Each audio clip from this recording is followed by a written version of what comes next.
वैसे देखा जाए तो 18वां अध्याय अंतिम अध्याय होने की वजह अभी तक जो विषय आए हैं उनकी अनुस्मारक अनुवृत्ति करने के लिए हैं। जैसे संपूर्ण गीता केवल ज्ञान मार्ग कहने के लिए या केवल भक्ति मार्ग कहने के लिए नहीं है, वैसे केवल कर्मयोग का उपदेश करने के लिए भी नहीं है। अपने धर्म के अनुसार तथा हर एक व्यक्ति के खुद के प्रकृति धर्म के अनुसार इस विश्व में हर एक को कर्म करना, करते रहना एक जरूरी बात है।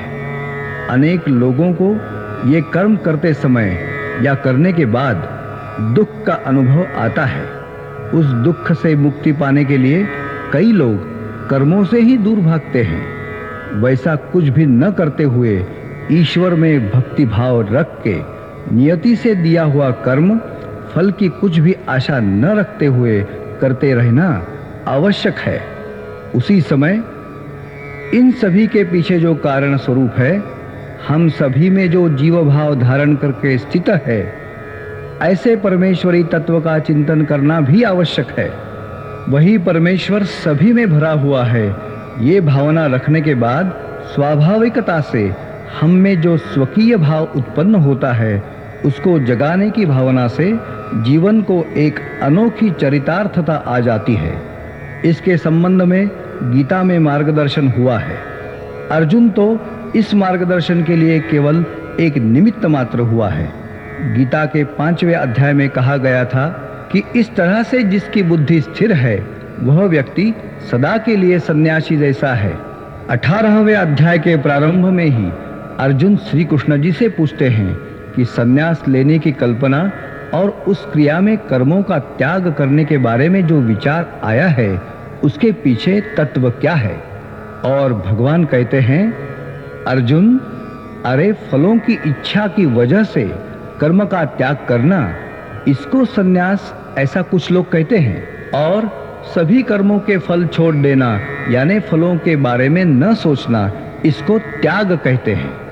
यज्ञ याग वगैरह धार्मिक कार्य भी फलेच्छा छोड़ के करने चाहिए। जो काम करना ही चाहिए वो नहीं करना, ये तामसी त्याग हुआ। काम करने से फल न मिलने की वजह से दुख होता है, इसलिए काम नहीं करना, ये राजस त्याग होता है। और फल की अपेक्षा का त्याग करते हुए ये काम मुझे करना ही है, इसी भावना से जो काम करता है उसको सात्विक त्याग कहते हैं। कोई भी मानव कर्म छोड़कर नहीं रह सकता। कर्म के फल की आशा का त्याग जो करता है, वह सच कहे तो त्यागी हुआ। उसका कारण यह है कि काम करना और उसका फल पाना, इसमें ऐसी 5 चीजें हैं कि उनके बारे में सोचना ही पड़ता है। वो है काम करने के लिए जगह, काम करने वाला, काम के साधन, इन साधनों के सहारे होने वाला कार्यकलाप और आखिरकार नसीब।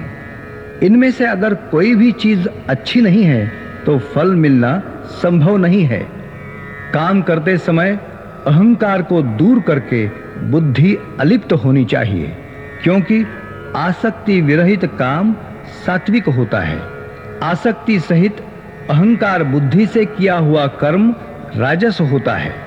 और कुछ भी विचार न करते हुए केवल फल के मोह से किया गया कर्म तामस होता है।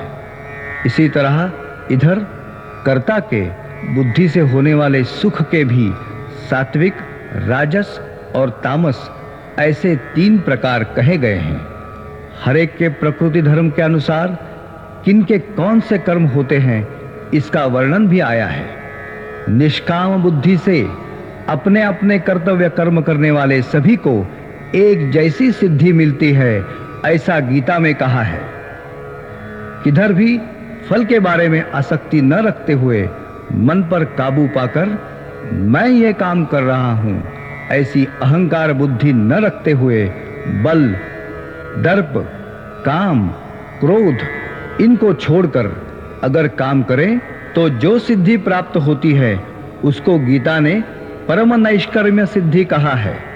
ऐसे पुरुष को ब्रह्म प्राप्त होता है। ऐसा व्यक्ति प्रसन्न चित्त होकर किसी की भी आकांक्षा नहीं रखता, किसी का द्वेष भी नहीं करता।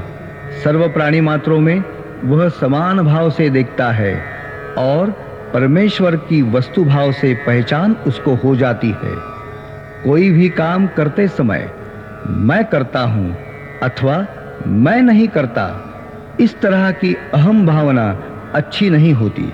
किसी यंत्र पर आरूढ़ आदमी को जिस तरह से घुमाया जाता है, उस तरह से ईश्वर अपनी माया की वजह से वह काम करने के लिए हमें बाध्य करता है। इसलिए नियत काम करना ही पड़ता है। अर्जुन, अरे मैं युद्ध नहीं करूंगा, ऐसा तू जो कह गया उसको भी इसलिए अर्थ नहीं है। प्रकृति वह काम करने के लिए तुझे विवश करेगी। अर्जुन, इसलिए केवल मुझ पर मन को रख, दूसरा कोई भी विचार मन में मत ला। इससे तू मुझे ही आकर मिलेगा। मेरा आश्रय लेने के बाद जो भावना पाप जैसी तुझे लगती है, उससे मैं तेरी मुक्तता करूंगा। ये संपूर्ण कथन होने के बाद श्री कृष्ण अर्जुन से पूछते हैं, अर्जुन, क्या एकाग्र चित्त से तूने यह सब सुना है?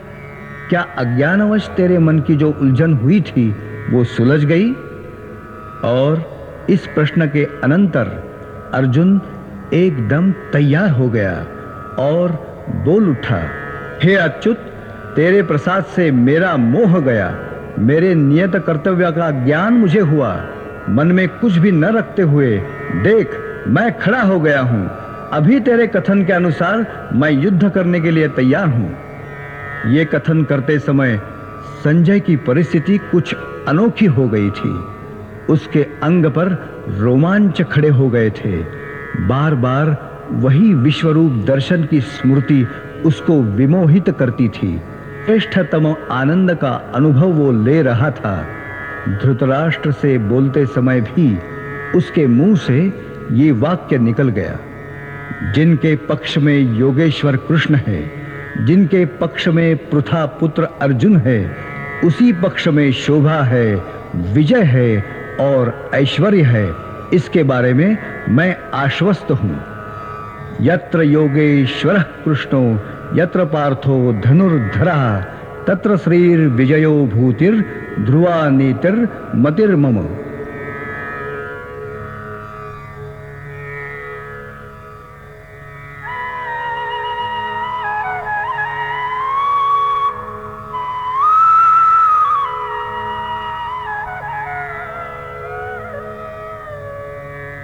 अर्जुन उवाच सन्न्यासस्य महाबाहो तत्त्वमिच्छामि वेदितुम् त्यागस्य च ऋषिकेश पृथक् केशिनिषूदन।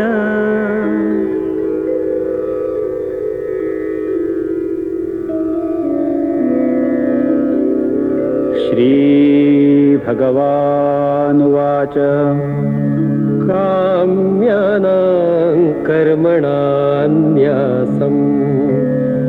सन्न्यासं कवयो विदुः सर्वकर्मफलत्यागं प्राहुस्त्यागं विचक्षणाः त्याज्यं दोषवदित्येके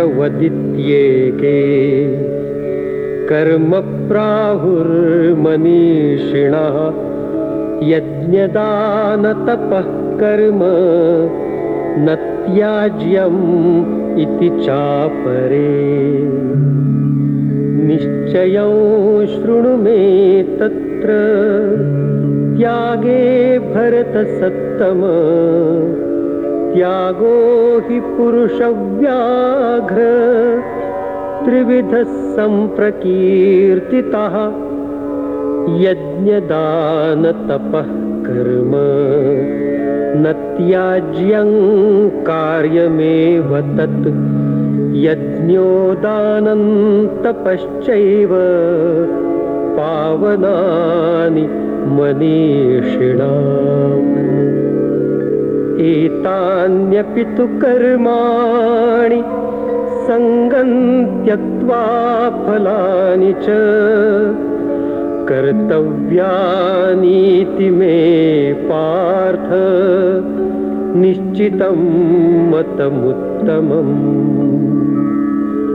नियतस्य तु सन्न्यासः कर्मणो नोपपद्यते मोहात् तस्य परित्यागः तामसः परिकीर्तितः दुःखमित्येव यत्कर्म कायक्लेशभयात् त्यजेत् सकृत्वा राजसं त्यागं नैव त्यागफलं लभेत् कार्यमित्येव यत्कर्म नियतं क्रियतेऽर्जुन सङ्गं त्यक्त्वा फलं चैव सत्यागः सात्विको मतः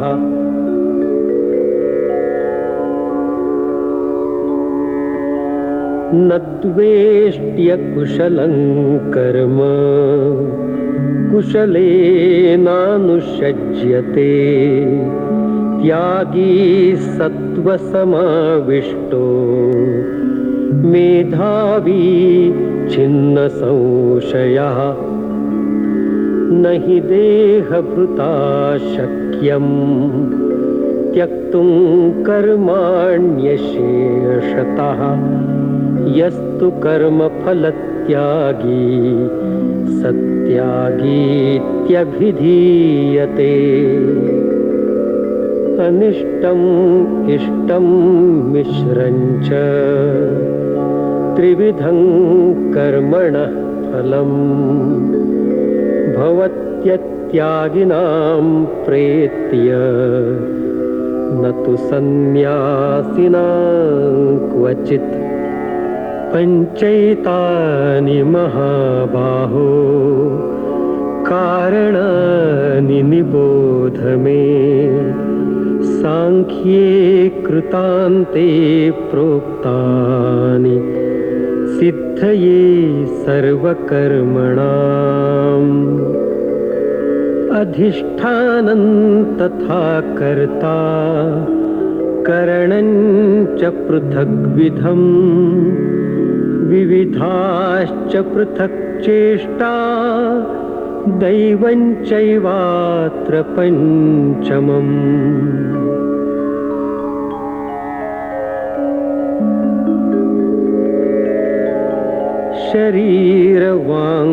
शरीरवाङ्मनोभिर्यत् कर्म प्रारभते नरः न्याय्यं वा विपरीतं वा पञ्चैते तस्य हेतवः तत्रैव सति कर्तारम् आत्मानं केवलं तु यः पश्यत्यकृतबुद्धित्वात् न स पश्यति दुर्मतिः यस्य नाहङ्कृतो भावो बुद्धिर्यस्य न लिप्यते हत्वापि स इमान् लोकान् न हन्ति न निबध्यते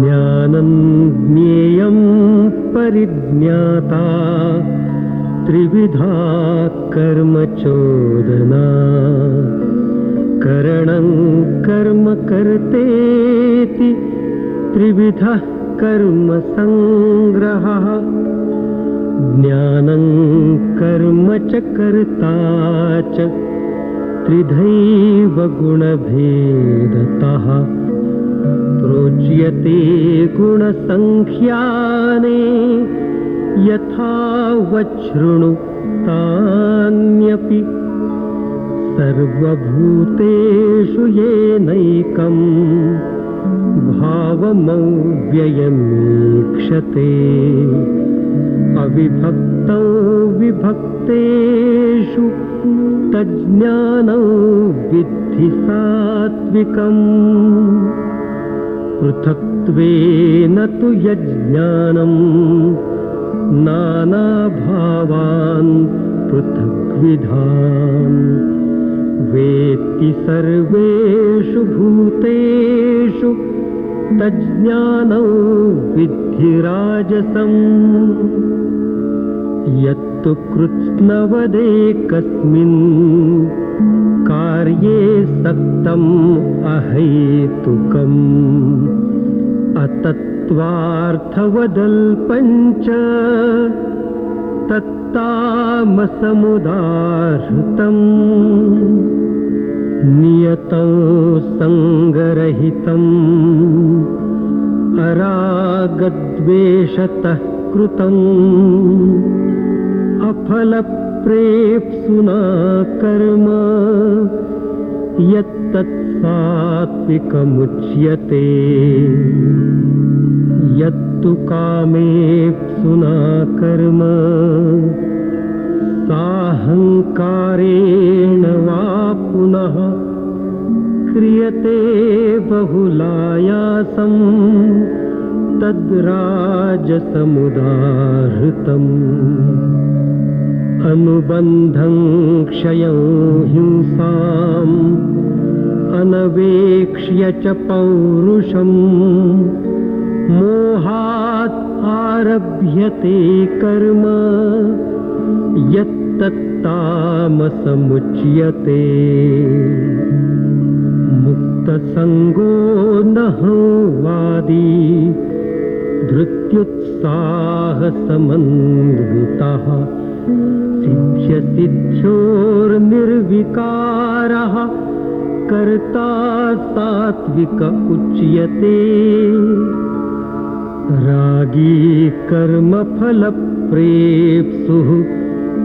लुब्धो हिंसात्मको शुचिः हर्षशोकान्वितः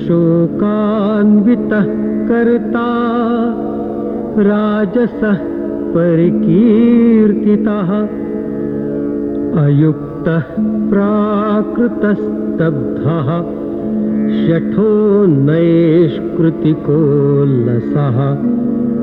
विषादी दीर्घसूत्री च कर्ता तामस उच्यते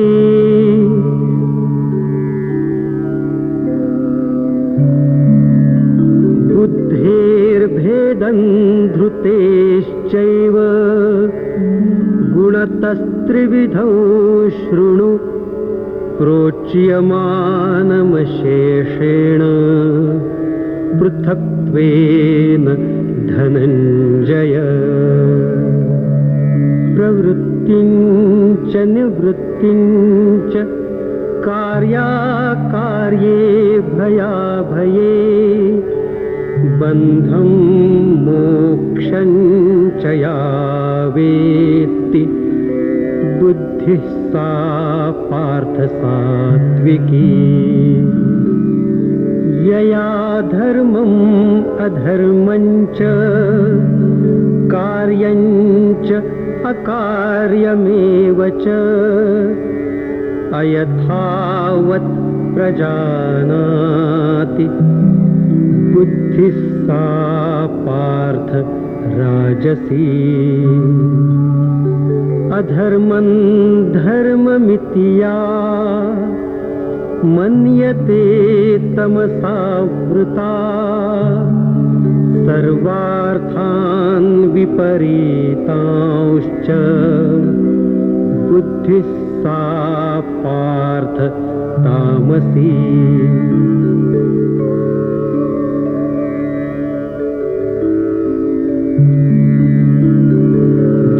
धृत्यायया धारयते मनः प्राणेन्द्रियक्रियाः योगेनाव्यभिचारिण्या धृतिः सा पार्थ सात्विकी यया तु धर्मकामार्थान्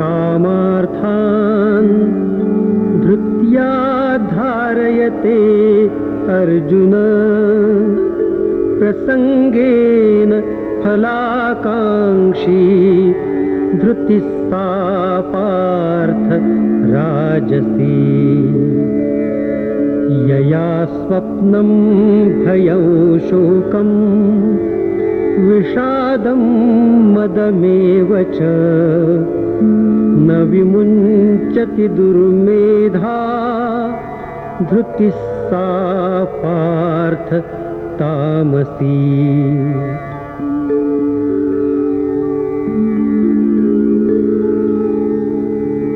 सुखं त्विदानीं त्रिविधं शृणु मे भरतर्षभ अभ्यासाद्रमते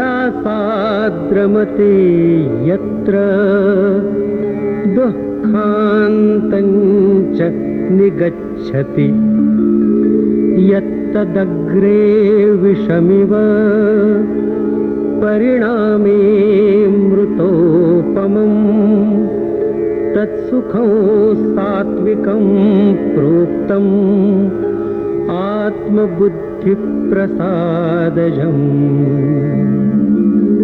विषयेन्द्रियसंयोगात् यत्तदग्रे मृतोपमम् परिणामे विषमिव तत्सुखं राजसं स्मृतम्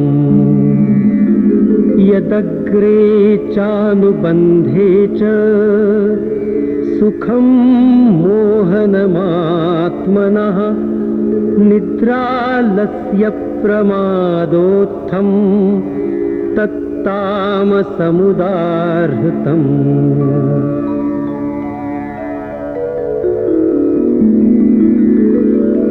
न तदस्ति पृथिव्यां वा दिवि देवेषु वा पुनः सत्वं प्रकृतिजैर्मुक्तं यदेभिः स्यात् त्रिभिर्गुणैः ब्राह्मणक्षत्रियविषां शूद्राणां च परन्तप कर्माणि प्रविभक्तानि स्वभावप्रभवैर्गुणैः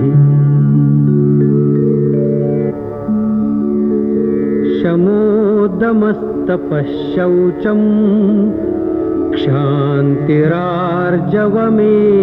च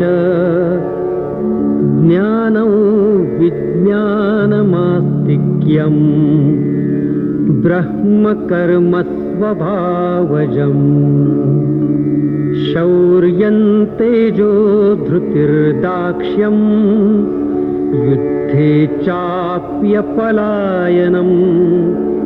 दानमीश्वरभावश्च क्षात्रं कर्म स्वभावजम्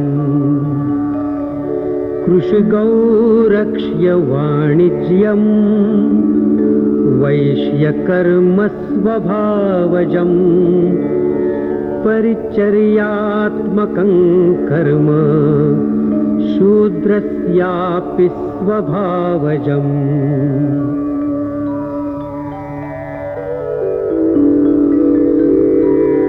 स्वे स्वे कर्मण्यभिरतः संसिद्धिं लभते नरः स्वकर्मनिरतसिद्धिं यथा विन्दति तच्छृणु यतः प्रवृत्तिर्भूतानां येन सर्वमिदं ततम् स्वकर्मणा तमभ्यर्च्य सिद्धिं विन्दति मानवः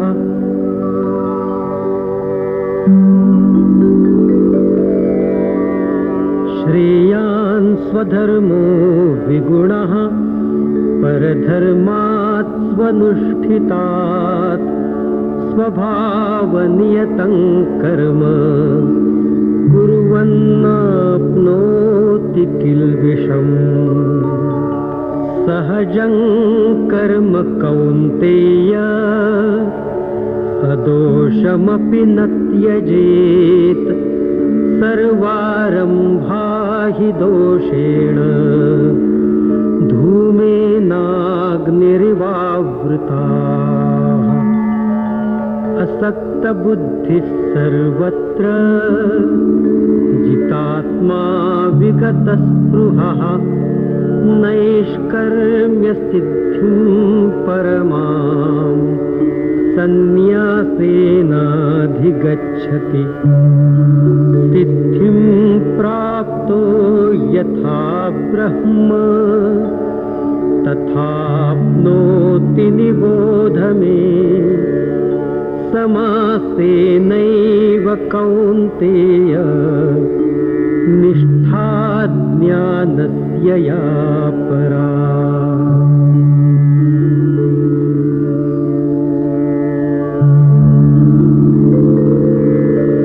बुद्ध्या विशुद्धया युक्तो धृत्यात्मानं नियम्य च शब्दादीन् विषयान् त्यक्त्वा रागद्वेषौ व्युदस्य च विविक्तसेवी लघ्वाशी यतवा कायमानसः ध्यानयोगपरो नित्यं वैराग्यं समुपाश्रितः अहंकारं बलं दर्पं कामं क्रोधं परिग्रहं विमुच्य निर्ममशान्तो ब्रह्मभूयाय कल्पते ब्रह्मभूतः प्रसन्नात्मा न शोचति न काङ्क्षति समस्सर्वेषु भूतेषु मद्भक्तिं लभते पराम्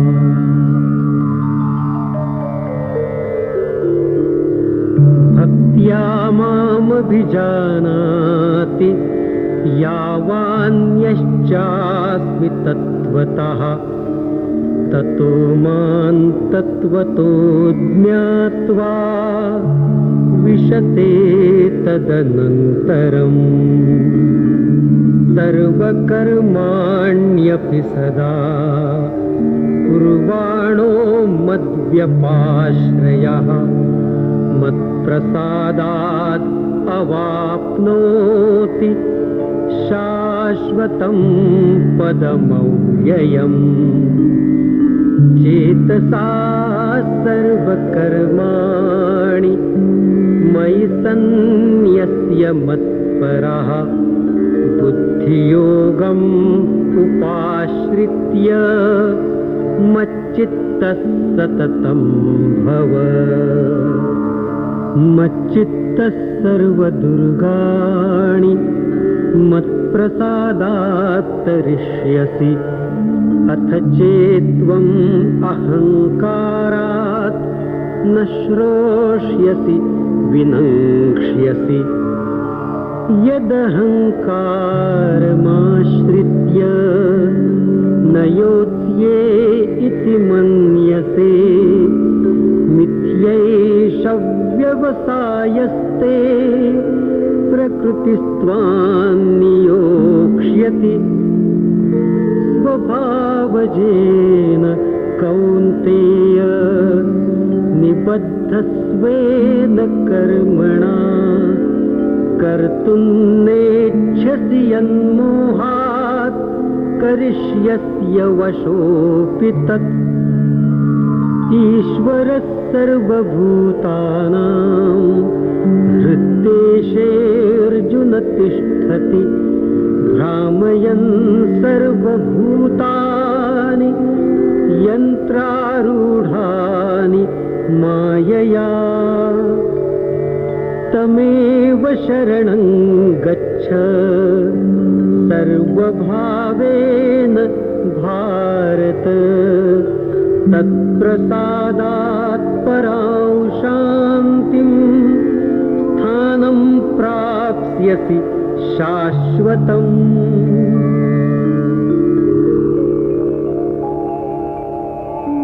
इति ते ज्ञानमाख्यातम् गुह्याद् गुह्यतरं मया विमृश्यैतत् अशेषेण यथेच्छसि तथा कुरु।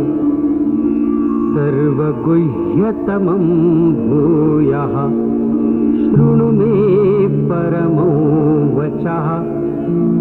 इष्टोऽसि मे दृढमिति ततो वक्ष्यामि ते हितम्। मन्मना भव मद्भक्तो मद्याजी मां नमस्कुरु। मामे वैष्यसि सत्यन्ते प्रतिजाने प्रियोऽसि मे। सर्वधर्मान् परित्यज्य मामेकं शरणं व्रज। अहं त्वा सर्वपापेभ्यो मोक्षयिष्यामि मा शुचः।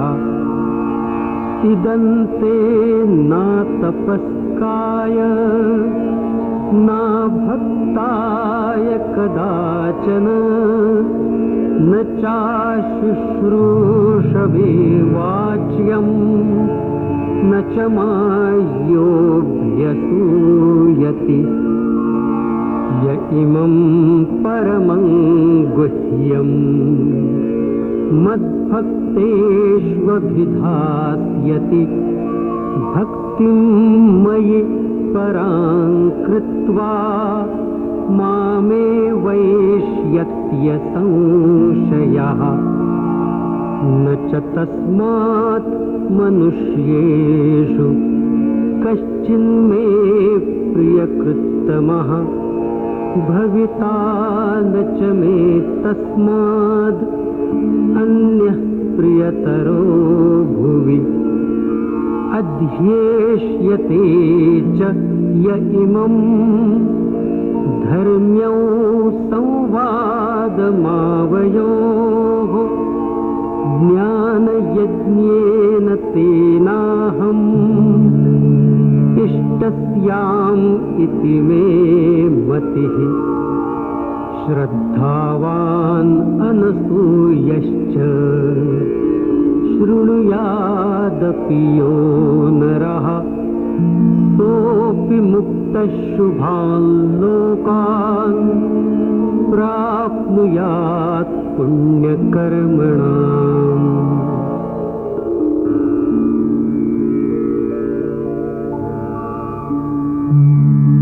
कच्चिदेतच्छ्रुतं पार्थ त्वयैकाग्रेण चेतसा।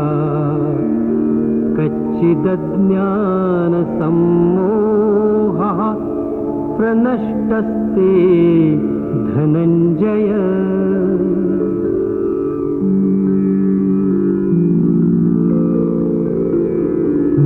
अर्जुन उवाच नष्टो मोहस्मृतिर्लब्धा त्वत्प्रसादात् मयाच्युत।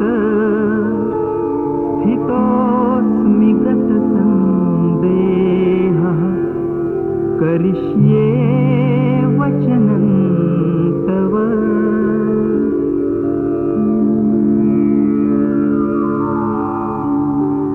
संजय उवाच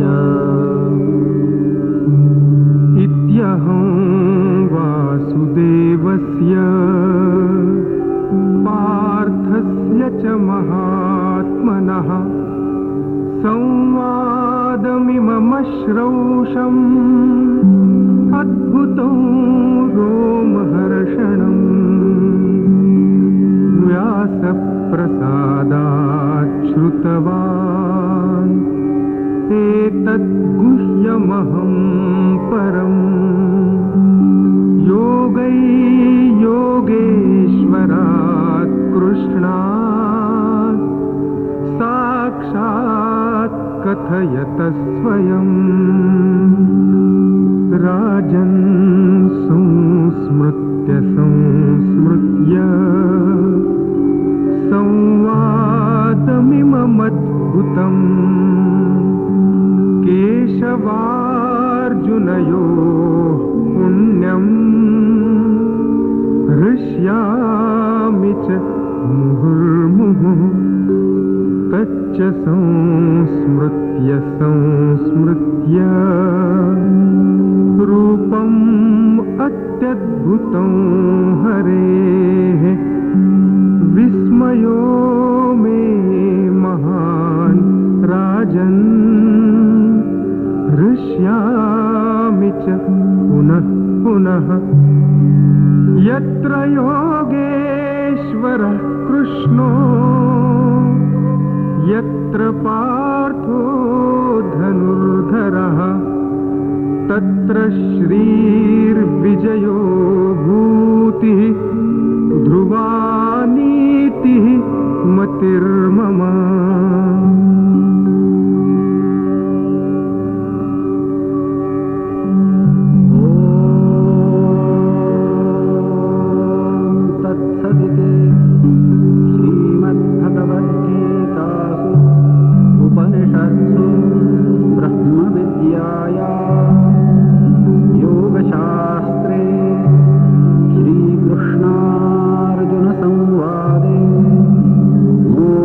संन्यासयोगो